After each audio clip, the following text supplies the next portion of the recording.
Bonjour à toutes et à tous et bienvenue sur Ostéo TV, la première chaîne d'actualité en ostéopathie.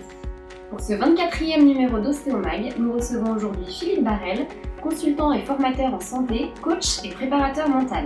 Et nous terminerons cette émission par une revue des médias signée Nicolas.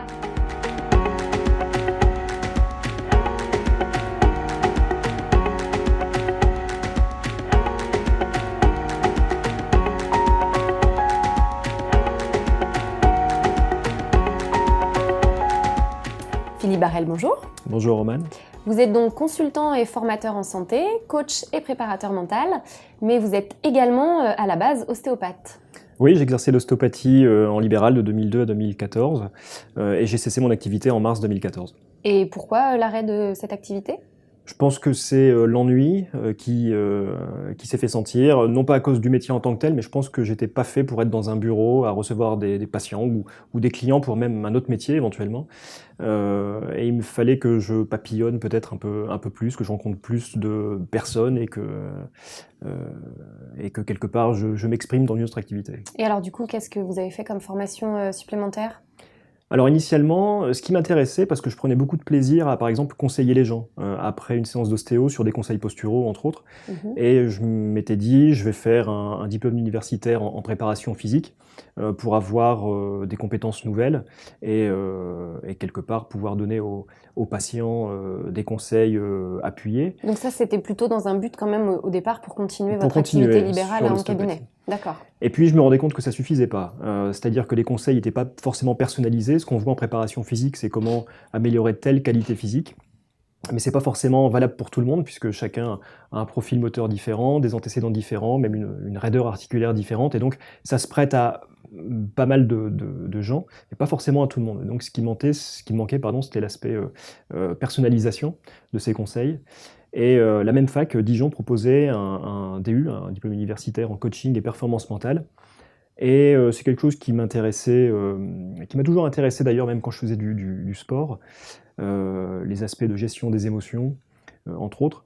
Et je me suis lancé là-dedans en 2009, et là c'était une vraie révélation pour moi. Je me suis dit, voilà, c'est vraiment ça que je peux faire. Et là j'ai planifié un peu ma sortie de l'ostéo, puisque je voyais que j'étais vraiment reparti sur une bonne motivation pour quelque chose, et qu'une autre motivation était en train de partir. Donc je me suis reformé sur presque 5 ans avant de me lancer complètement dans ce nouveau métier. Et vous proposez maintenant vous-même des formations ? Oui, des formations, alors sur 3 grandes dimensions, individuelles, managériales et puis organisationnelles également. Sur le plan individuel, ce sont des formations sur l'engagement professionnel, toutes les problématiques qui relèvent de la démotivation justement au travail, comme moi j'avais pu le vivre. Donc ça c'est plutôt pour des personnes seules qui viennent vous consulter en quelque sorte Oui, c'est ça, c'est pour à la fois des professionnels, ça peut être des managers, des collaborateurs ou des dirigeants qui souhaitent, qui sont confrontés à cette problématique de démotivation au travail. Ça peut être aussi pour l'orientation ou la réorientation professionnelle d'un salarié, mais ça peut être aussi à titre personnel. Actuellement, par exemple, j'accompagne un jeune qui est en train de bifurquer au niveau de ses études. Pour l'instant, il avait fait des choix un peu par défaut liés à ses compétences, mais encore une fois, c'est pas parce qu'on est compétent qu'on est motivé. Et donc, on va repartir de sa motivation avant de construire son futur parcours, ce qui ouvre beaucoup plus de possibilités. Et alors concrètement, comment ça se passe vos formations ? Vous avez un centre de formation ? Vous allez sur les sites ? Alors je suis indépendant, je suis en portage salarial, c'est-à-dire que j'ai une démarche d'indépendant mais avec un statut de salarié. Et donc j'ai des partenaires, des cabinets de conseillers de formation partenaires qui me donnent des missions. Et sinon, je démarche par moi-même des entreprises ou aussi des centres de formation pour proposer ma méthode, ma démarche. D'accord. Et vous avez conservé des éléments de votre formation initiale d'ostéopathe qui vous servent aujourd'hui ? Oui, il y a des choses qui me servent beaucoup, notamment ce que j'avais beaucoup aimé à Ostéo-Bio, c'était l'approche et la démarche scientifique. Le travail de recherche, la méthodologie de recherche aussi, ça m'a apporté beaucoup et c'est une vraie plus-value aujourd'hui quand même sur le terrain, quand on apporte en tant que consultant formateur dans le monde du management, une plus-value scientifique. Beaucoup de formateurs et de consultants sont issus du monde de l'entreprise, ils se sont formés ensuite, mais sans forcément avoir un regard ou une autocritique sur les méthodes et les outils proposés. Et quand on pose un regard sur l'évaluation des méthodes existantes ou pour quelque part en proposer d'autres, peut-être plus innovantes, ou en tout cas qui se voudraient avant-gardistes, parce qu'il y a beaucoup de concurrence dans le monde du conseil et de la formation, eh ben, c'est un vrai plus. Donc ce que je retiens, c'est oui, cette démarche scientifique. Ouais. Et vous êtes tout seul ou vous êtes entouré d'autres experts pour proposer des formations? Alors, ça arrive d'avoir des formations où nous sommes plusieurs intervenants, pardon. Mais aujourd'hui, la réussite dans ce métier-là, c'est de travailler en réseau, comme je pense dans plein de métiers, à la fois des réseaux d'études et de recherche, et aussi du réseau simplement professionnel. Autrement dit, quand on intègre ces réseaux professionnels ou d'études, je pense qu'on s'en sort aujourd'hui très très bien. Et ceux qui ne travaillent pas justement dans une logique de réseau, je pense, sont ceux qui ont le plus de mal à percer dans le métier. Et le réseau et le talent alors? Puisque vous allez publier un essai sur le talent. Ouais. Le talent quand l'état d'esprit sublime les compétences, qui va apparaître aux éditions Amphora. D'où vous est venue cette idée? L'idée du talent, c'est venu il y a quelques années, c'était en 2010, et quand je lisais la définition du dictionnaire du talent, c'est une définition qui est pauvre en fait. C'est l'aptitude particulière à faire quelque chose. Autrement dit, on est sur des compétences, sur des savoir-faire, et je trouvais qu'il manquait une dimension qui était plus peut-être humaine. On sait en neurophysiologie, par exemple, que agir, c'est toujours poursuivre un but et une intention. Et si cette intention, elle se fait au détriment peut-être déjà de soi-même, mais aussi des autres, ou pourquoi pas de l'environnement, je sais pas, on travaillerait dans une boîte et en fait la production de cette société a un impact vraiment négatif sur l'environnement. Est-ce qu'on peut parler de talent pour les personnes qui travailleraient même brillamment en termes de compétences pour, au final, dans la conséquence des actes et des tâches, porter préjudice à plus ou moins long terme à quelque chose ou à quelqu'un? Voilà, donc je trouvais que cette définition était un peu pauvre. Si le talent existait selon cette définition-là, et si c'était juste des compétences, quelque part, l'humain n'a plus besoin d'être là. Des machines suffisent, on les programme et elles font toujours mieux que l'humain. Donc l'humain a quand même cette dimension supplémentaire de reconfigurer son point de vue, de s'adapter à des contextes. Il y avait Einstein qui disait qu'une machine était incapable de poser un problème. Elle résout des problèmes, elle est incapable d'en poser. Et donc, quelque part, de reconfigurer son point de vue, de pouvoir coopérer. Donc vous vouliez réécrire la définition du talent? Quelque part, c'est un peu présomptueux, mais c'est un peu ça. En tout cas, c'est un essai. Et dans un essai, on s'implique, on parle de soi, on va peut-être défendre une idée, une hypothèse. Et je l'ai défendu comme j'ai pu. Mais vous avez quand même des témoignages de personnalités, le chirurgien Jean Abitbol, l'apnéiste Guillaume Néry, le chef pâtissier Christophe Michalak, et une préface de Xavier Niel. Donc peut-être vous avez du talent quand même Alors, j'ai peut-être... je précise une chose quand même à la fin du bouquin, c'est que le talent, ça ne nous appartient pas quelque part. Ça appartient toujours aux autres qui posent un regard, qui vont vous dire si vous en avez ou pas. On ne peut pas se lever un matin et dire qu'on a du talent ou pas. D'ailleurs, c'est même pas l'objet, c'est pas l'enjeu. Il y a un effet de mode aussi quand même dans cette notion de talent. Mais j'aime... oui, alors... Comme j'aime la logique de réseau, travail en équipe, etc., je trouvais ça bien de pouvoir solliciter des gens pour parler de leur métier et de montrer qu'à travers différents métiers, différentes activités, quelque part, il y a un état d'esprit qui est assez commun là-dedans et que j'ai voulu justement qualifier à travers la psychologie et les neurosciences. Bon, et au final, vous en avez du talent ou pas? Alors, c'est marrant que vous posiez cette question parce qu'au moment où j'ai débuté l'écriture de livres, il y a quelqu'un qui m'avait dit justement « Mais attendez, il en faut du talent pour écrire un livre sur le talent ». Et en fait, oui, c'est un risque, entre guillemets, sauf que je défends une conception du talent qui est basée plutôt sur du savoir-être que du savoir-faire, on va dire, primaire et uniquement ça. C'est-à-dire de toujours associer l'attitude aux aptitudes. Et cette notion de talent, telle que je la définis, va peu ou pas poser ce problème de savoir si on en a ou pas, puisqu'encore une fois, c'est pas l'objet. Alors, si on veut en juger par nous-mêmes et juger de vos aptitudes, on peut donc aller sur votre blog, le blog Comportement et Innovation, dont vous êtes le rédacteur et le fondateur, et sur lequel vous avez déjà écrit plusieurs articles. Et surtout, moi, c'est l'édito qui m'a frappée. Vous dites, nous avons toutes et tous un certain talent pour chercher des solutions à des problèmes mal posés. Donc j'en ai déduit que le but du blog, c'était de mieux poser les problèmes et tordre le cou aux idées reçues. C'est bien ça? Oui, c'est ça. C'est quelque part de revisiter des concepts, des principes, voire des postulats, et de les soumettre à ce que peut nous apprendre aujourd'hui la science. La science a quand même ça comme vertu, je trouve, et ça se situe déjà dans la démarche. La démarche scientifique, c'est la mise à l'épreuve de sa perception des choses. Donc c'est déjà quelque part une notion qui est très psychologique. Et cette remise en question, le partage de points de vue, savoir qu'on est vulnérable, qu'on peut se tromper, qu'on a le droit à l'erreur, fait qu'en travaillant ensemble et en réseau, on peut limiter cette erreur. Donc je trouvais que faire un blog qui était collaboratif avec des expertises différentes, c'était assez pertinent, quelque part pour innover. C'est-à-dire quelque chose partagé ensemble va permettre d'avoir une émergence et quelque chose de nouveau, en tout cas un point de vue différent, c'est bien l'objet du blog. Ouais. Et justement, il y a un article de Xavier Blusseau, directeur de l'enseignement à Ostéobio, sur l'ostéopathie vers une approche rationnelle, où il cherche volontairement, de façon polémique quand même, il l'a dit dans un des commentaires, il cherche à démonter les dogmes de l'ostéopathie, donc ce que vous disiez juste auparavant. Il s'est quand même attiré les foudres de quelques lecteurs, mais moi j'ai bien aimé, il y a un commentaire justement où il est écrit « Le problème posé me semble intéressant et met en valeur qu'une problématique mal rédigée engendrera des conclusions fausses ». Donc c'est exactement ce que vous me disiez juste avant, c'est finalement un article qui répond bien à votre ligne éditoriale. Oui, j'ai bien aimé parce que Xavier a secoué un peu le cocotier de l'ostéopathie et quelque part les postulats de base. On peut toujours rappeler l'origine, défendre le père fondateur, etc. Maintenant, c'est bien de se reposer la question des fondements d'une théorie, d'une pratique ou de quoi que ce soit. Et cet article a été lu beaucoup de fois, je crois qu'on est à presque 6000 vues aujourd'hui, c'est le deuxième article le plus lu sur le blog. J'ai trouvé ça très pertinent et le fait qu'il y ait déjà beaucoup de réponses, elles étaient toutes parfois un peu dures, mais elles sont toujours restées courtoises, en tout cas pour la plupart argumentées. J'ai trouvé ça très bon et il a visé juste quelque part. C'est le but de ce genre de blog, c'est bien sûr de faire réagir. Oui, et puis c'est vrai qu'il y a une recherche d'intégrer l'ostéopathie dans une pratique pluridisciplinaire qui s'intègre parfaitement à votre ligne éditoriale. Avec d'ailleurs, vous avez 5 rubriques dans votre blog. Sport et santé, management et organisation, éducation et pédagogie, philosophie et prospective, développement durable et économie collaborative.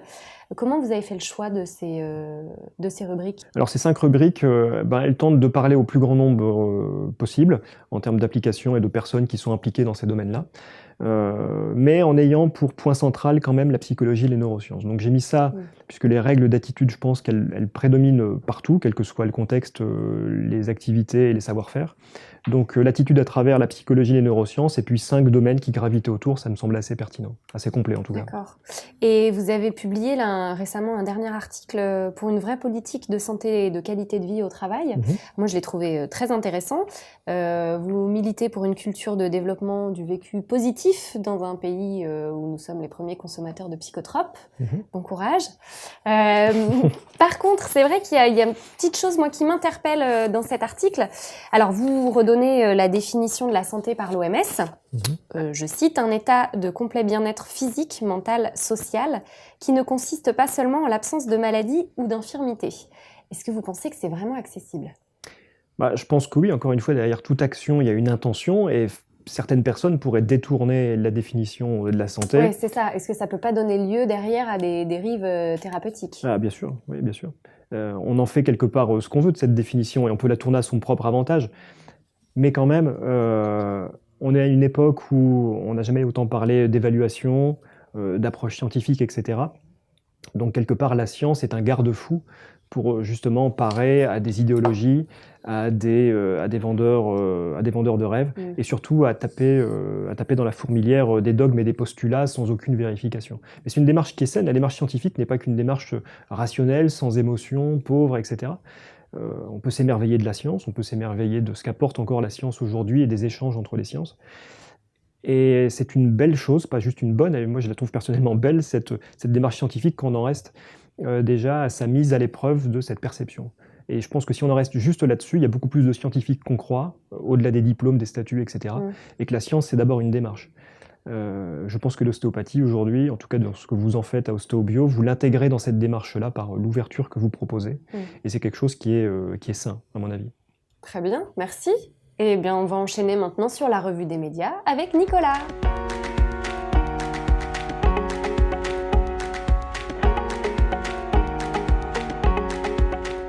Bonjour Nico. Bonjour Roman, bonjour Philippe. Bonjour Nicolas. Alors, qu'est-ce que vous allez nous proposer de beau aujourd'hui? Je vous montre une petite vidéo qui a été réalisée il y a un certain nombre quelques d'années, années. voilà, avec Charlie Chaplin, et qui montre un petit peu, c'est encore une parodie qu'on pouvait avoir à l'époque. Alors ostéo, chiro, kiné, mais en tout cas thérapeute manuel. C'est la vision qu'on pouvait avoir à l'époque justement de tous ces thérapeutes. Voilà, ils sont grands, ils sont costauds, ils nous tordent dans tous les sens. Voilà, pareil, regardez quelques images et on revient dessus tout de suite après.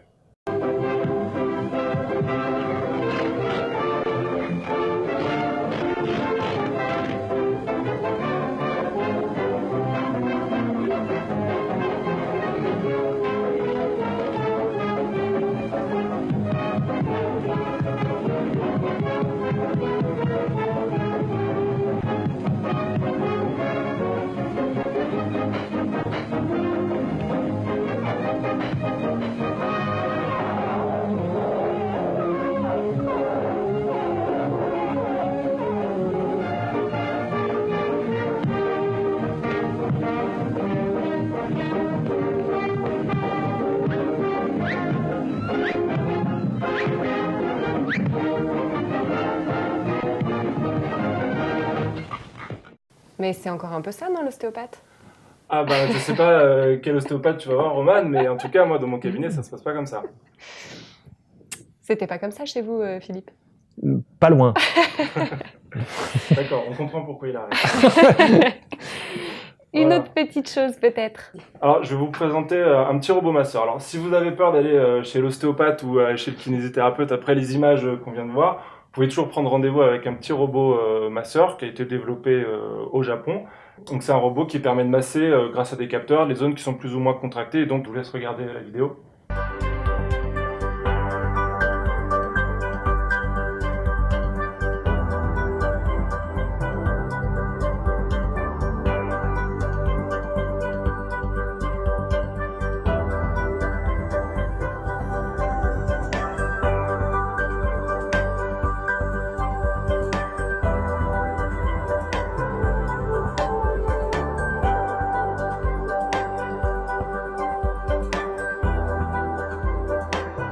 Tout à l'heure, Philippe, vous parliez du fait que le talent était une propriété de l'être humain car il pouvait se projeter. Et là, on est avec un robot qui justement ne peut pas se projeter, qui ne peut pas un petit peu mesurer les conséquences de ses actes. Alors, est-ce que quand même ce robot peut être utile et peut avoir un certain talent? Pour la tâche pour laquelle il est fait, oui, je pense qu'il a certains talents, puisque le talent, c'est l'aptitude particulière à faire quelque chose. Donc, pour une programmation d'une tâche, pour cette tâche-là, il est bon. Maintenant, pour la reconfigurer, pour en projeter les conséquences, pour ensuite interagir, voire changer de méthode de protocole, non.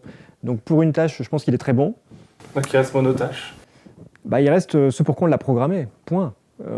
Maintenant, le talent, c'est une reconfiguration de ça, de mon point de vue. Donc, je ne pense pas qu'on puisse parler de talent à partir de machines, sauf si on en reste à la définition du dictionnaire. Mais si on en reste à la définition du dictionnaire, les humains, quelque part, sont aussi des machines, malheureusement. Donc le talent revient au concepteur de la machine, quelque part. Peut-être. Mais vous avez un autre robot à nous proposer quand même, Nico. Exactement, un autre robot. Donc c'est une innovation technologique japonaise. C'est un petit robot, voilà, un petit exosquelette qu'on vient fixer sur le bas du dos et sur les jambes, qui permet aux personnes qui travaillent souvent dans les entrepôts ou qui portent des charges lourdes de justement protéger le dos, arriver à porter des charges beaucoup plus lourdes, sans forcément faire attention à la position dans laquelle ils sont au moment où ils portent ces charges. Donc ça permet un petit peu de pallier l'inattention qu'on peut avoir et les blessures qu'on peut avoir au travail. Je vous laisse regarder un petit extrait.